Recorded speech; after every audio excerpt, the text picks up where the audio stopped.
ஆகாவிசு மைய நேய அன்பர்கள் அனைவருக்கும் வணக்கம். இன்றைய பதிவு நேற்றைய பதிவான கருப்புசாமியின் இரண்டாம் பாகம். சபரிமலைக்கு செல்பவர்கள் வீட்டில் கருப்புசாமியை வைத்து வழிபடுகிறார்கள் என்று நேற்றைய பகுதியில் பார்த்தோம். இந்த கருப்புசாமி பற்றிய வரலாறு பெரும்பாலும் நாட்டார் மரபுகள், வாய்மொழி கதைகள் மற்றும் கிராம தெய்வ வழிபாடுகள் வழியாக தலைமுறைகளாக வந்துள்ளது. ஆகவேதான் அவருடைய தோற்றத்தை பற்றிய ஒரே வரலாற்று ஆதாரம் அல்லது ஒரே புராணக் கதை என்று உறுதியாக கூறுவது கடினம்.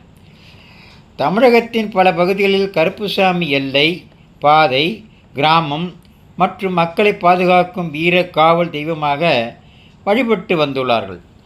கையில் அரிவாள் அல்லது வாள் போன்ற ஆயுதங்களுடன் காணப்படும் உருவம் தீமையை தடுத்து நீதியை நிலைநாட்டும் காவலர் என்ற அவரது நாட்டார்கள் நம்பிக்கையை வெளிப்படுத்துகிறது. ஐயப்ப வழிபாட்டு வரலாற்றில் தர்மசாஸ்தா, உள்ளூர் காவல் வழிபாடுகள், எரிமேலி வழிபாடு மற்றும் பல்வேறு பிராந்திய மரபுகள் ஒன்றோடொன்று இணைந்துள்ளன. சபரிமலை அதிகாரப்பூர்வ வரலாறு ஐயப்பனை தர்மசாஸ்தாவின் வடிவமாகவும் எரிமேலி மற்றும் வாவர் தொடர்பான மரபுகளை மட்டும்தான் குறிப்பிடுகிறது.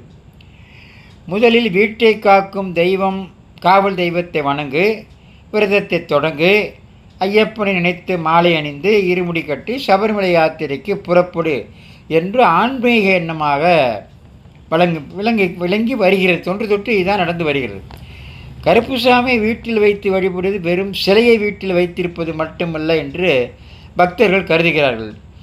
கருப்புசாமி காவல், ஐயப்பன் தர்மம், மாலை விரதத்தின் உறுதி, இருமுடி பக்தர்களின் அர்ப்பணிப்பு, சபரிமலை பயணம் ஆன்மீக பயணம் என்று குறியிட்டு அர்த்தத்தில் இதை பார்க்கலாம்.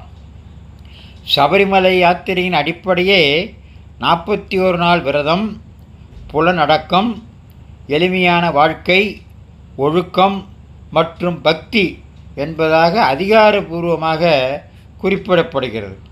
ஆக கருப்புசாமியை வீட்டில் வைத்திருப்பது பற்றிய நடைமுறைகள், எத்தனை நாட்கள் வைக்க வேண்டும், எந்த நாளில் பூஜை செய்ய வேண்டும் என்றெல்லாம், யாத்திரைக்கு எப்பொழுது எடுத்துச் செல்ல வேண்டும் என்றெல்லாம் யாரும் இதுவரை சொல்லுவதாக தெரியவில்லை. இதெல்லாம் சபரிமலை கட்டாய விதியாக கூட கருதக்கூடாது. இதையெல்லாம் லைக் செய்யுங்கள்.